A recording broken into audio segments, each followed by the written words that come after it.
कि जानबूझकर मातृत्व अवकाश और इस तरह के अवकाश को बाधित करके इस तरह का समस्या खड़ा करते हैं। ये मातृत्व अवकाश का चक्कर जो है और अन्य अवकाश जो चक्कर है, ये चक्कर जानबूझ के क्रिएट किया जाता है। वहाँ पे शिक्षकों का अंशदान ले करके उनके ईपीएफ के खाते में वो राशि जमा नहीं की गई है, मतलब ईपीएफ घोटाला किया जा रहा है। एक शिक्षक के खाते में 5-5 शिक्षक के ईपीएफ की राशि दे दी गई। 12 महीना का ईपीएफ काट लिया गया शिक्षकों के वेतन से और वह विभाग जिला शिक्षा ऑफिस अपने पास रखे हुए है, जमा नहीं कर। तो हम तो कहेंगे शिक्षा मंत्री महोदय को कि आप सीतामढ़ी के इस ईपीएफ घोटाले की जांच करा लें। लेकिन अब ये सारे अवकाश के साथ साथ ही तनख्वाह उनको दिए जाते हैं, तो वो सुधार हो गया है। स्वीकारा भी है कि कई जिलों में जो ईपीएफ की समस्या अभी है, आरटीडी मुजफ्फरपुर के हों चाहे किशनगंज के हों, उन पर हम लोगों ने कार्रवाई करवाई है, विजिलेंस भी करवाया है। चाहे वो मातृत्व अवकाश हो, अन्य किसी तरह के अवकाश जो देय होता है, क्षतिपूर्ति होता है, उसका एक हम लोगों ने एसओपी निकाला है।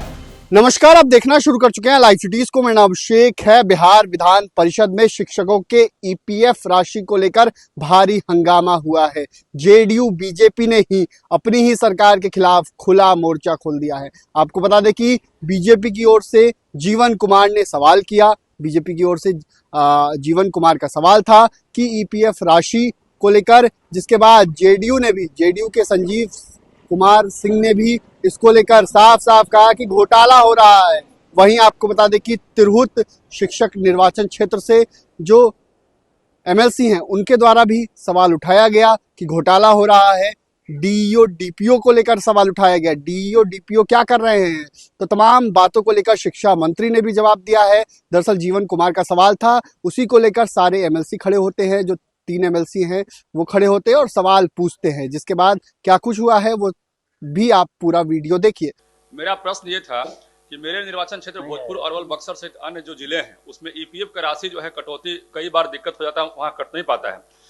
हमारा ये कहना है, जवाब तो आया है विभाग से, लेकिन विभाग का जवाब जो है उसमें ये बताने का प्रयास किया गया कि मातृत्व अवकाश और अन्य कारणों से ऐसा हो रहा है। मेरा ये कहना है कि विभाग के जो वहाँ पे डिस्ट्रिक्ट एजुकेशन ऑफिसर के जो बड़ा बाबू छोटा बाबू हैं, ये लोग जानबूझकर हम माननीय मंत्री से बताना चाहते हैं कि जानबूझकर मातृत्व अवकाश और इस तरह के अवकाश को बाधित करके इस तरह का समस्या खड़ा करते हैं। कई बार हम लोग दिशा के मीटिंग में वहां पर प्रश्न को उठाए, लेकिन उस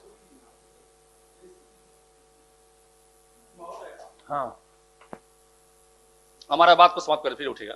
कई बार इस तरह का वहां समस्या हुआ और उसके बाद भी ये समस्या का समाधान नहीं हुआ। ये मातृत्व अवकाश का चक्कर जो है और अन्य अवकाश जो चक्कर है, ये चक्कर जानबूझ के क्रिएट किया जाता है वहां पे। और उसके बाद उनको कहा जाता है कि भाई एक सिस्टम है, सिस्टम में आप आइए। आप समझ सकते हैं हम किस बात को कहना चाह रहे हैं। हमारा ये कहना है कि इस तरह के ये मामले जो उठ रहे हैं, इसमें जो है वहां डिस्ट्रिक्ट एजुकेशन अफसर को बाइंड किया जाए, वहां पे उनको बताया जाए कि भाई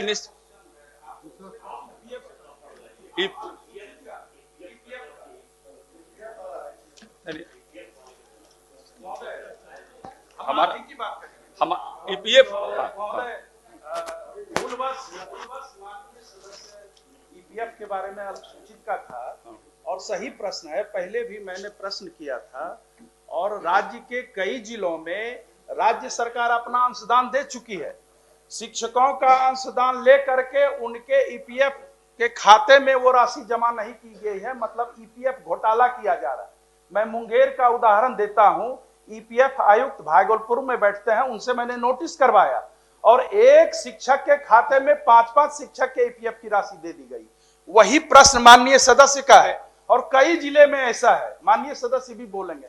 मेरा आग्रह है शिक्षा मंत्री महोदय से, अब तो आप एनपीएस में जा रहे हैं, राज्यकर्मी बनाते हुए आप एनपीएस में चले गए हैं, तो ईपीएफ की जो राशि गई है, जिस उद्देश्य से वो दिया गया था, वो उद्देश्य ही पूरा नहीं होगा मंत्री महोदय, तो ये तो उनके साथ ठगी है। और वहां जो जिला शिक्षा कार्यक्रम पदाधिकारी, जिला शिक्षा पदाधिकारी बैठे रहते हैं, आखिर करते क्या है? आपकी तरफ से एक पत्र जाए विभाग से। ठीक, माननीय महोदय, हमारा ये सवाल में हम जो बता रहे थे और ये हमारे विभाग से आंसर आया है कि मातृत्व अवकाश के कारण जो है और अन्य कारणों से ये उसमें नहीं। हाँ बोलिए हाँ बोलिए ना, बोलिए। अल्पसूचित ही है, उसी में है। हाँ हाँ, शांति शांति शांति। हमने लिखा है हाजीपुर में, सीतामढ़ी में 2022 में छठे चरण में तीसरे नियुक्ति चलते करीब 7 की संख्या में 10 महीना 12 महीना का ईपीएफ काट लिया गया शिक्षकों के वेतन से, और वह विभाग जिला शिक्षा ऑफिस अपने पास रखे हुए है, जमा नहीं कर रहा है। और जब बहुत दबाव हम डाले हैं, तो जब वो गए ईपीएफ कोषांग में बात करने के लिए, तो 1 करोड़ का पेनाल्टी उस पर लगाया गया है, और इस कारण से वह चाहकर भी कि वह 1 करोड़ की राशि सरकार से मांग भी नहीं सकती है, क्योंकि उसकी गलती है। तो हम तो कहेंगे शिक्षा मंत्री महोदय को कि आप सीतामढ़ी के इस ईपीएफ घोटाले की जांच करा लें और वैसे संबंधित अधिकारी पर कार्रवाई करें। अब बात आगे इनको बोलने दीजिए, जीवन जी को बोलने हमको दीजिए ना, बोलने उनका दीजिए, हमको प्रश्न बोलने है। दीजिए। आप फिर बोलिएगा। हमारा जो प्रश्न है ये उसी में आया है, जवाब उसी में आया है। तो हमारे जो प्रश्न का जवाब आया है उसमें बताया गया है कि किन्हीं कारणवश मातृत्व अवकाश एवं अन्य कारण कुछ शिक्षकों का ईपीएफ कटौती कर उनके यूआईएन नंबर में जमा नहीं किया गया है। ये बात भी है। और हमारे बड़े भाई ने बताया कि ईपीएफ घोटाला भी हो रहा है। हमारा उस पर हम विशेष फोकस नहीं करना चाहते हैं, लेकिन ये बताना चाहते हैं कि ईपीएफ का पैसा लंबे समय तक जमा करके उसको नहीं दिए जाने का कारण क्या है। और यदि डिस्ट्रिक्ट एजुकेशन अफसर को आप बाइंड नहीं कीजिएगा तो ये समस्या हमेशा खड़ी रहेगी। आप डिस्ट्रिक्ट एजुकेशन को माननीय महोदय निर्देश दिलवाया माननीय मंत्री से कि उनको एक समय सीमा के तहत उनको जो है वहां से सारा एप्लीकेशन फॉरवर्ड करे विभाग को और ईपीएफ की राशि दिलवाया जाए। माननीय मंत्री महोदय, ये मातृत्व अवकाश के आड़ में माननीय मंत्री जी, ये मातृत्व अवकाश के आड़ में और अन्य चीजों के आड़ में ये ईपीएफ का पैसा रोकना कहीं से भी उचित नहीं है।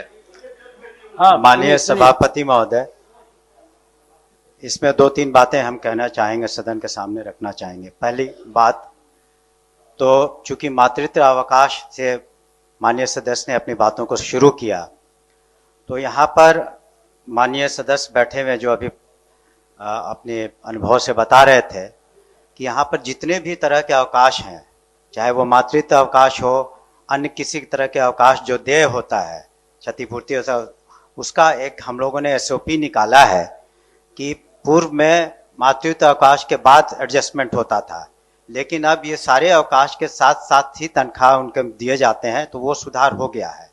जहाँ तक ईपीएफ का प्रश्न है, तो ईपीएफ का प्रश्न पर अलग से हम लोग कार्रवाई कर रहे हैं, इसलिए हमने एडमिट भी किया है, स्वीकारा भी है कि कई जिलों में जो ईपीएफ की समस्या अभी है, तो उसको हम लोग 1 महीने में उसको सुधार कर लेंगे। जहाँ तक पदाधिकारियों का प्रश्न है कि अगर गलती करते हैं तो 2 तरह की गलती है, जहाँ मेंसिया है, जहाँ पर जानबूझ करके गलती है।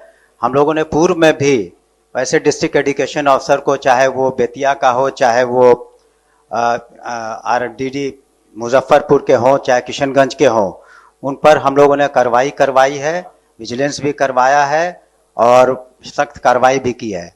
अगर कहीं भी किसी तरह की सरकारी राशि की एक है नहीं जमा करना, माननीय मंत्री तो उस पर हम लोग निश्चित रूप से एक करेंगे। रिक्वेस्ट है, ये मामला बहुत गंभीर है, इसलिए अगर आप कह रहे हैं कि कार्रवाई की गई है या कार्रवाई हो रही है, तो इसी से अभी इसको आज स्थगित हम करते हैं और चलते सत्र में अंतिम सप्ताह तक इसका उत्तर आ जाना है, किस पर कार्रवाई की है, क्या कार्रवाई की है, आ जाना ठीक चाहिए। है, इसके हमने कहा है कि हमारी बात सुन ली जाए। नहीं, हमने उसको देख करके अंतिम सप्ताह में हमने आप इसके इसको दीजिए, यहाँ पर जी। सदन को अवगत कराइए इससे।